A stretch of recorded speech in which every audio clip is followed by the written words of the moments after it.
To my channel. The King's Speech has happened. There's lots of updates on leasehold and freehold.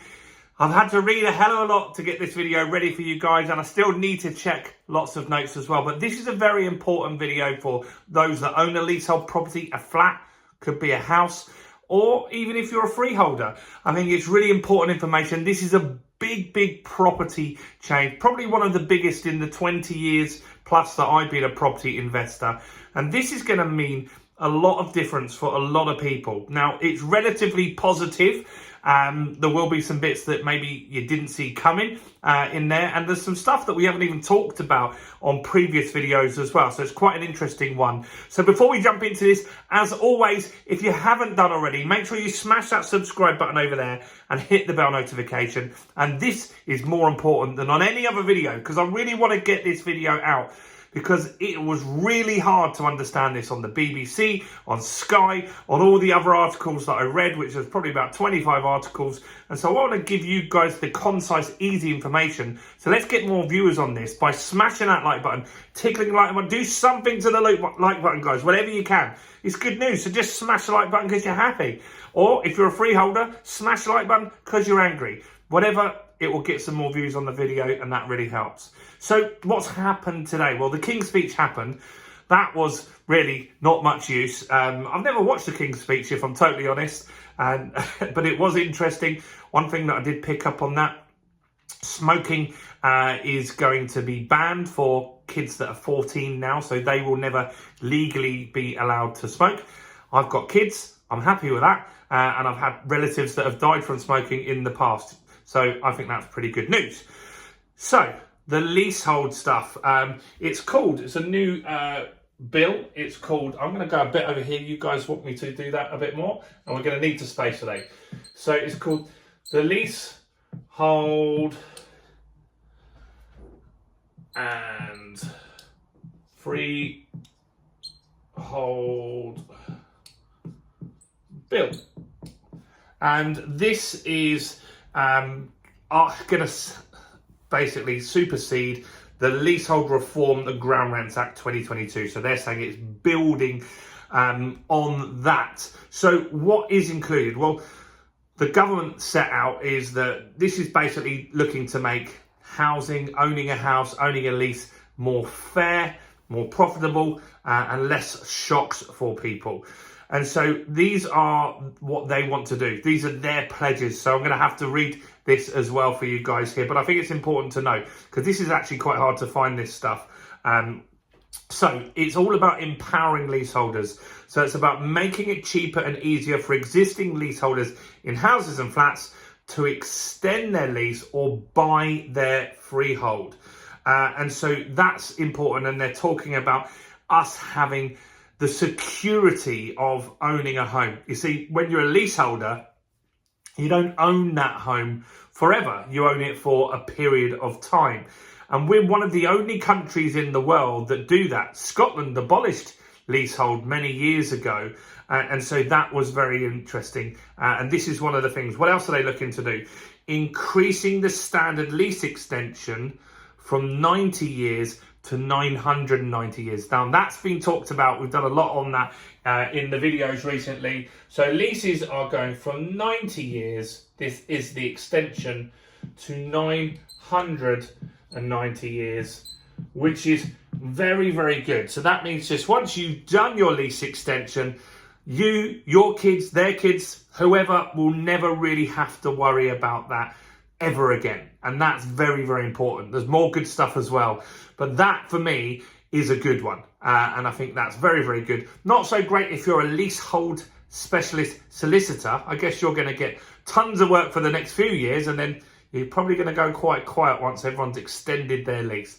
But yeah, interesting stuff. That's a good win, I think. Let me know in the comments what you think on extending from 90 years to 990 years. I think that's very good. And with that extension, ground rent will go to 0. I've got some more stuff on ground rent though.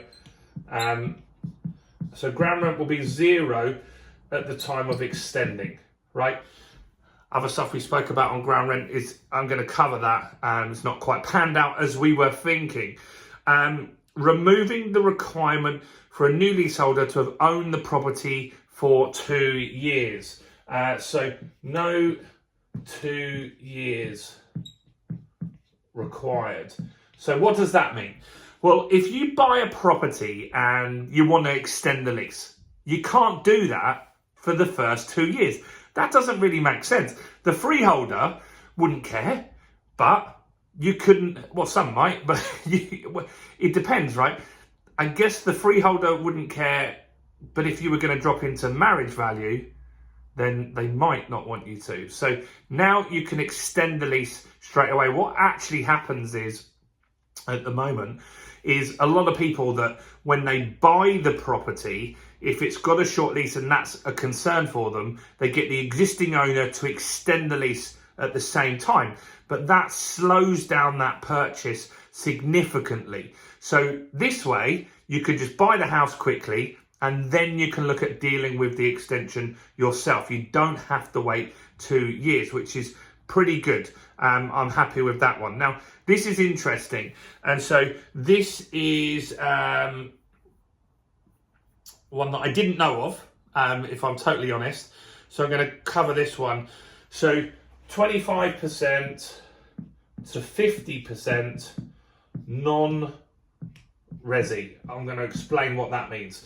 So currently at the moment, if you were looking to buy your freehold, if in that block there is more than 25% of that property is commercial, maybe it's a shop, for example, then you can't actually legally have the right to do that. You might be able to buy the freehold, maybe they want to sell it, but you don't have the right.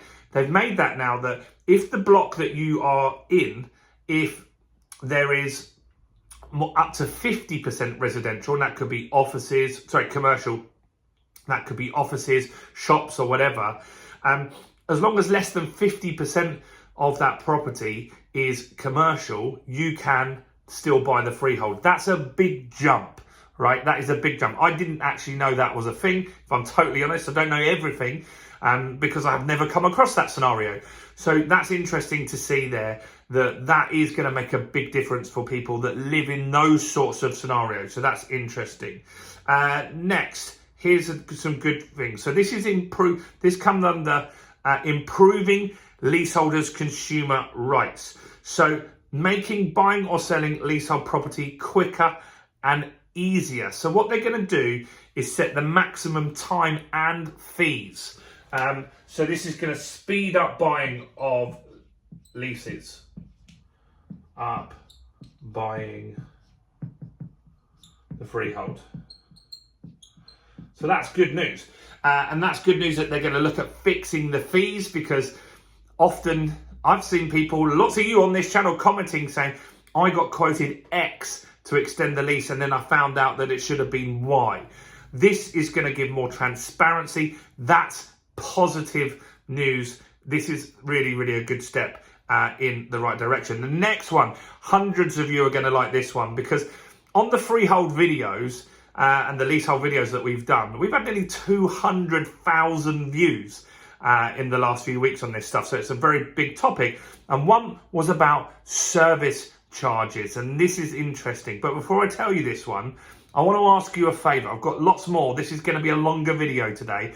It's really important to me that we get more people aware of what's happened today. So can I ask you a favour? If you could share this video, if you're watching it on a phone, there's a button that says like. You're going to press that, so do that while you're here. There's a button that says share. Maybe you could share that to your Facebook, your Instagram, your TikTok. Just share this video out and say to people, huge updates if you own a leasehold property, go and watch it here. Let's get some more viewers in from doing that. So if you could just take a second to share this video, let me know in the comments if you did share it. I will love you forever. I personally replied to all the messages, so please do help me out by doing that. That'd be awesome. So what else is going on? Service charges. So transparency, probably spelling this wrong, over service charge. Okay, that's good. Now, this is interesting because so many people say, what is the service charge made up of? That's very, very important. You just get this monthly charge. One guy commented on here, I personally do, it's me replying to all the comments on here. He said they paid 400 grand in service charge between, I think it was 14 or 18 properties over the last however many years he's lived there. And he said, you couldn't fathom what that 400 grand has been spent on. So now, I don't think you'll get the stuff going back, but going forward, you'll be able to ask, what are you actually spending the service charge on? How much of it are you keeping for managing the property, and how much is going on things that we need? So that's going to be really, really important. This is another good one related to service charge. So insurance, right? So the insurance, these managing agents get big kickbacks and commissions for getting the insurance through certain companies. Now they're not going to be able to do that anymore. That's really good news, because why should we be paying massive commissions just because they're actually getting insurance with a certain company, which probably means it's not the best rate for us or even the best insurance? So now they're not able to take a commission on insurance. They have to charge an admin fee for setting up the insurance. We'll get more transparency. We'll be able to see what that admin fee is. If it's really high, then you get together with the other freeholders and you get rid of the management company and you get someone else involved as well. That's interesting. Redress. So if you've got problems with your freeholder, it's going to be easier to get that dealt with. Now, if you have a problem with your freeholder and you want to take it legal, you actually sometimes have to pay for their legal costs when they're the ones doing the wrong thing. Now that can't happen as well. So this is good news as well. So they're scrapping the presumption for leaseholders to pay their freeholders' legal costs when challenging poor practice. That comes under the redress stuff. Now, this is interesting for those on estates. Some of you are on estates and you've been asking about this kind of stuff. Granting freeholders, homeowners on private and mixed estates the same rights of redress as leaseholders in flats. So that's interesting. I live on an estate where that would count. So that's interesting. What else is involved? So the Building Safety Act of 2022, freeholders can't get out of that. That's important. That's for things like cladding and stuff like that. Banning of new leaseholds. So no freehold houses. Good. I live in a freehold house already. I didn't buy that. Just some of you might watch this channel and think, why would I buy a leasehold house? Sorry. No leasehold house. Leasehold. So no leasehold houses going forward. That's interesting. That's banned. We kind of knew that was coming. In fact, a lot of developers have stopped doing that as well. So interesting stuff there. So what else is there? There is some more stuff here. This one, ground rent. Didn't go so well on the ground rent. We were told leading into this, with the leaks, that ground rent would be abolished. It's not going to be abolished. So the wording on the ground rent is, we will also consult on capping existing ground rents to ensure that all leaseholders are protected from making payments that require no service or benefit in return. So they're just going to talk about that. That's not going to happen, is it? So ground rents, maybe something will change. But when you do an extension, your ground rent is still abolished. So if you've got ground rent already, you've got a lease, say you've got a lease that's like 800 years or whatever, which some people have, or 1,000 years, then you might not want to extend the lease just to get rid of the ground rent because it's going to cost you some money. But you can work out which works best for you. So what else is going on? There's so much here. This is why it took me a while to get this video out and why it's late. If you didn't do already, smash the like button, guys, please, while you're here. Comment below with your thoughts so far. What things do you like so far out of this? I think so far 990 years extension is definitely a good one for me. Ground rent, my ground rent's a peppercorn already, so I'm not fussed by that. This is good for investors. No 2 years to extend the lease. Speed up in buying it. I think there's some good stuff here so far. Insurance and service charge stuff, that's good for a lot of people as well. So what else are they saying here? They're saying 752,000 houses with children have leaseholds. 1.4 million over 65 are leasehold homeowners. So that's nearly 2.5 million, or more than 2.5 million people there. Leasehold properties, 49% of buyers, first-time buyers, buy a leasehold property. A lot of you in the comments say, why would you buy a leasehold? That's because it's your first stepping stone. That's how that normally works. Here's an interesting case study. There's two. You can go and check this out. I'm actually going to pin a blog. We've written a blog with all of this information in as well, so you can dissect that. So click below to read the blog on this. Here's one of the case studies that I wanted to talk about. So case study. This is a guy called Zach. So here's a case study and an example they gave, because what's going to happen is marriage value is also gone. This is important. So marriage value is going to be gone. And we don't know the exact calculation, but we've got an example here that shows you it's going to be way, way better. And so that is an absolutely huge win here. So let's talk about this example that they gave us. So they're saying it will be significantly cheaper to extend your lease. Here's a first-time buyer. They bought a flat. So this is, they're calling it case study. So they bought a flat for 250 with a 76-year lease. Right, so it's got a 76-year lease on it. So it's a short lease. It's under that 80-year threshold that we need it to be at. To extend that lease today, before this comes into practice, would be 16 grand for the marriage value.